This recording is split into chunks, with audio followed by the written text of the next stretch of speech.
This is a special edition of Field Frequency. We sat down with 4 industry leaders live on the showroom floor at EV Charging Summit 2026, and we're bringing you the highlights from those conversations in one episode. Let's get into it. We are recording live from EV Charging Summit 2026 on the showroom floor, Field Frequency. Today, I'm joined by Chris Kaiser. Chris, for those listening, give us your background, what you're doing in the space. I've been doing EV charging for about 5.5 years. My background is mechanical engineering. I was always very passionate about clean energy and sustainability, like going back to college. So SiteLogic designs and installs turnkey solutions for fleets, charge point operators, help with level 2 CPOs in multifamily. So we'll do programs to help design those, install them, do nationwide rollouts. Are these programs and rollouts executed as an EPC, handling engineering, site design, Yeah, exactly. So we're development? licensed in, I think, like 40 different states. We Okay. self-perform, primarily California, Arizona, Nevada, Texas. I'm joined by my friend and industry colleague, Jeff Cohen. So, Jeff, give us your background. A lot of my background is consumer packaged goods and healthcare. I started driving EV and early adopted. I was selected to be the CEO of iCharging USA. Mm-hmm. So iCharging is a global DC manufacturer of charging stations, and we're based in Porto, Portugal, the northern part of Portugal. So glad to have my friend Jonathan Colbert. For those that are watching and listening, give us your background. I started in electric vehicles in marketing. I was at Mercedes-Benz. I was working on hybrid, e-mobility, smart car, plug-in hybrid marketing. And ultimately, a skunkworks type project came up. Went back to school while I was working. Ended up at Rivian 15. So currently at Volterra, where we go out, we buy land, we develop that land, and we put all of the infrastructure in. Today, I'm joined by my friend Amy Dobrykova. Dobrykova, you got it. It doesn't want to come out of my Texas accent. It's okay. I probably want to add some extra syllables to it. So, Amy, who are you? What are you doing here? Well, this is my 18th year in the EV industry, and for the last 5 years, been in EV charging and loving it every day. I'm with Rexel Energy Solutions. We are an electrical distributor. I'm a vice president of business development, just growing EV infrastructure, supplying partners, contractors, electricians. Where do you think we are at in terms of maturation as an industry? Are we still got training wheels on? I'm talking, holistically. I think so. I think we're still in the early days. It doesn't feel like it, right? Like for a lot of us, my introduction in electric vehicles was in 2015, 2016. Yeah, and it doesn't feel like early days when you've been in it for that long, but we really are. A lot of the way we think about the industry comes back to the vehicles, right? And we talk about crossing the chasm, right? And one of the things I always like to point out about it is we talk about when we hit 10%, right? Mm-hmm. I think that, in my opinion, my humble opinion, it's 10% of all products, solutions, services, whatever the chasm you're trying to cross, 10% of everything in market, and then you cross the chasm. We're still trying to get 10% of new car sales to be electric, right? So when you think about the whole car park, it's still a fraction of the whole car park. Yeah. So once 10% of the whole car park is fully electric, then we can say just on the electric vehicle side, 1 in 10 people understand what it is to own a vehicle, what it is to charge a vehicle that's electric, And you think about the solutions that we're developing, and it becomes even more nascent, So I think we're early stages still, but we're at an inflection point. Earlier today, someone called it a recoil. As far as the industry, I think the battle-tested companies that have models that are built to last are going to rise to the top. You're going to see a little bit more consolidation, I think. I think you're going to see a little bit of consolidation across the board, hardware, network, software providers, and then we'll come up for air in 3 to 5 years, and it'll be a different landscape, but I think it'll be a stronger, more resilient landscape. Encouraging to see the growth of the industry. Mm-hmm. I think it's definitely changing from what we thought it was going to be, but it's still in play. I would say that we're just walking towards maturation as an industry. Mm-hmm. There's, of course, always naysayers. There's always skeptics. There's even skeptics within our industry, but there's plans being developed, sites being developed, all kinds of work being put in across this space to deploy chargers, to bring public charging and fleet charging. Tesla's here talking about their Tesla for Business program. And I'm talking to a lot of CPOs and they're like, it's compelling. And I've looked at the program and it's compelling. I think the Tesla for Business program is going to force the entire ecosystem to get better. Yeah. Because previously it was the Tesla team putting out superchargers and it was just Tesla doing superchargers. But now that they've opened that up, it's compelling and they bring the utilization. And so I think where the evolution needs to happen on the non-Tesla side is there needs to be better integration between the hardware and the CMS providers. And they need to work to figure out how are they going to bring traffic to the sites. Because that's the main thing Tesla's saying is like, we're going to bring traffic because the navigation system in our vehicles is going to drive it to your site. And so I think that just market forces are going to really force everything to get better. I think it's going to shake things up, but I think it's probably good because, I think I'm a capitalist and I think market forces force people to innovate and get better. Yeah.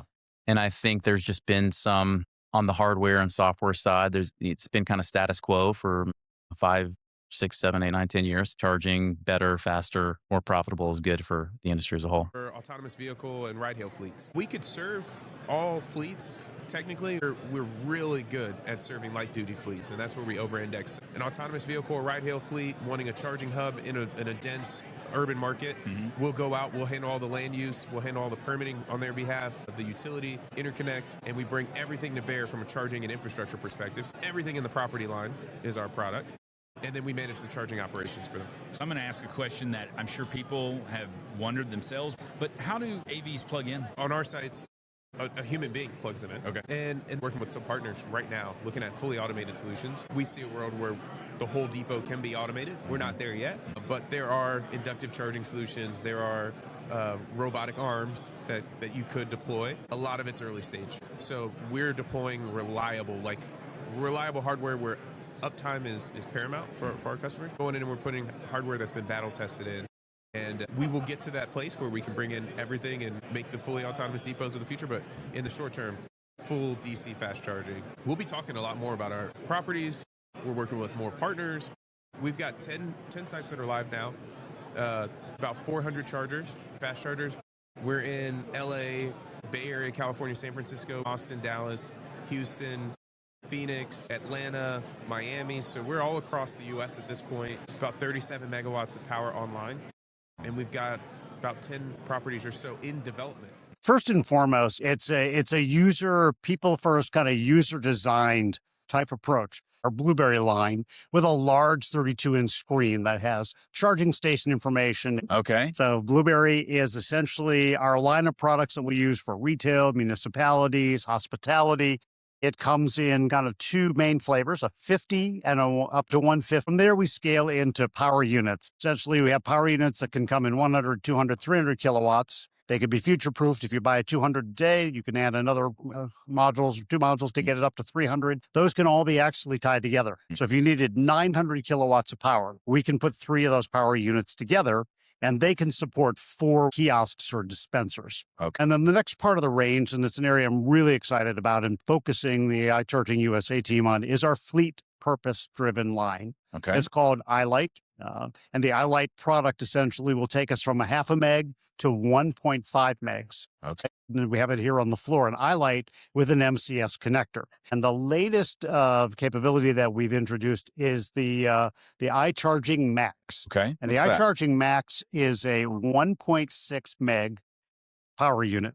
Wow. In 50 kilowatt increments, up to 8 chargers. And what's really cool about it is you can mix and match. You could have an iLight. You can have Blueberries. They all can work off of that same 1.6 meg max power unit. I've been a CPO. The business model in and of itself is extremely challenging. Yeah. Just getting chargers to work, as we all know, is challenging. And if it's not working, it's not making money. But even when it is working, the utility can have extremely high demand charges. And there are sites today that lose money on operation because their utility costs are higher than their revenue. And I view my role at SiteLogic to, yes, do the design and do the installation, but also help these fleet and CPO operators have a successful business. Because I have some of that knowledge beyond just like, how do we run wire and conduit? Rexel USA, our parent company, we're growing almost to $10 billion.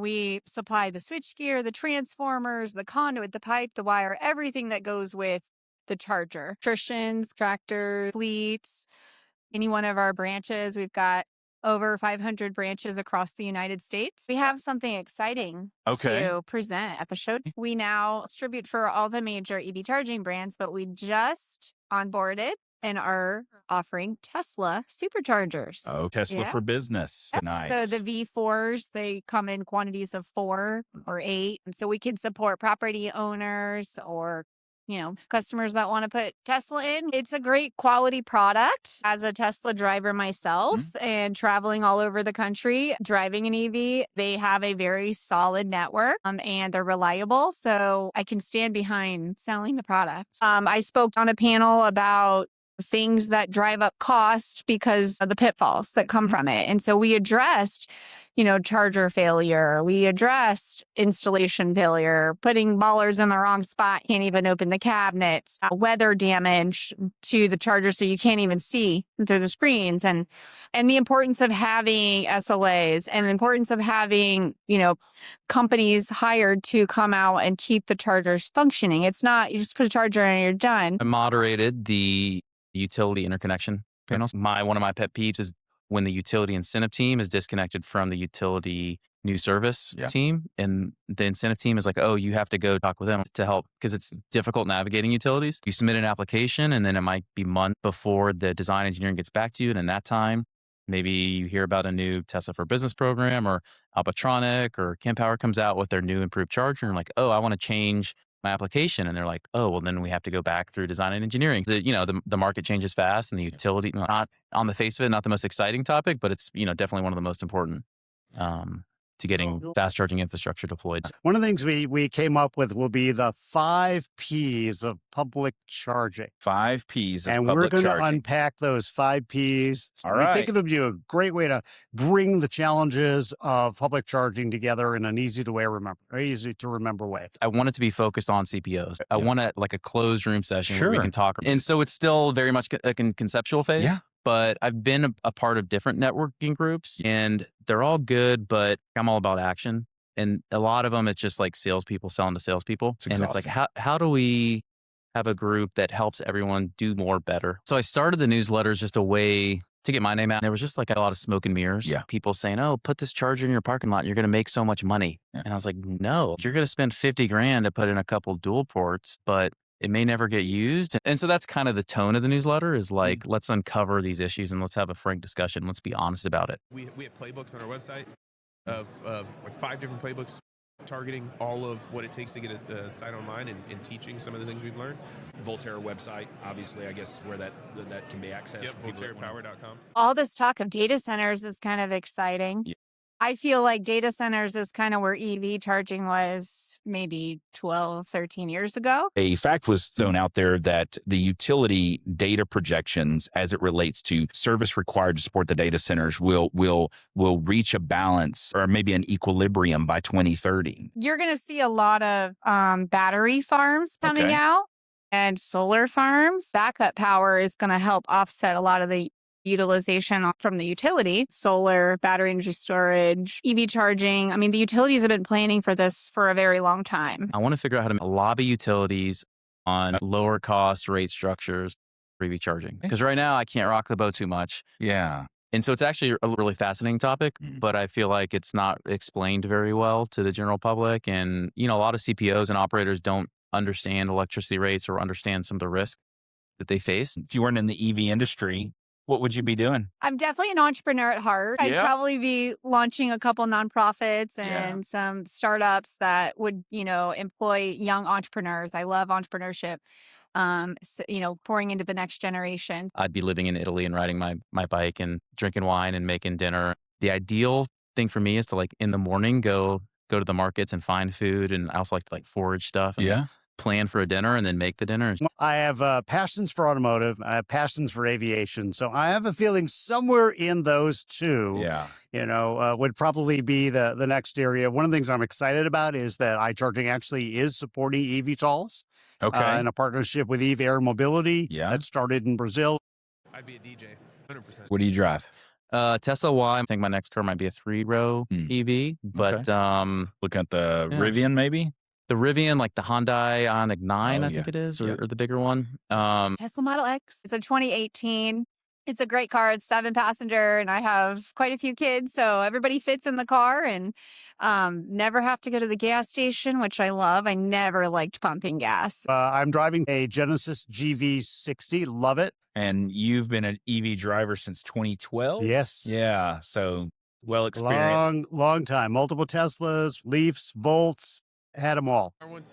I'm a truck guy. Well, if you could wave a magic wand over any OEM, any legacy, any vehicle, and that vehicle is fully electrified, and you own it, what would that vehicle be? I like 60s Mustangs, Shelby Cobra. 72 Caprice Classic convertible. Okay. And then the step side, old Chevy trucks. U113 Mercedes line, the SL Roadster. I said it. You know, Chevelle, love to have Chevelle or Buick Regal, all electric. BMW. I had BMW, but needs to be a little bigger. But I would electrify that. I mean, they have electric BMWs, but not one big enough for my whole family. That's a wrap on this special edition of Field Frequency, live from the EV Charging Summit 2026. Huge thanks to our 4 guests today. We had Chris Kaiser from SiteLogic, Jeff Cohen from iCharging USA, Jonathan Colbert from Volterra, and Amy Dobrykova from Rexel Energy Solutions. You can connect with all of them on LinkedIn, and we'll have links in the show notes. If you enjoyed this episode, subscribe to Field Frequency wherever you listen, and we'll catch you on the next one.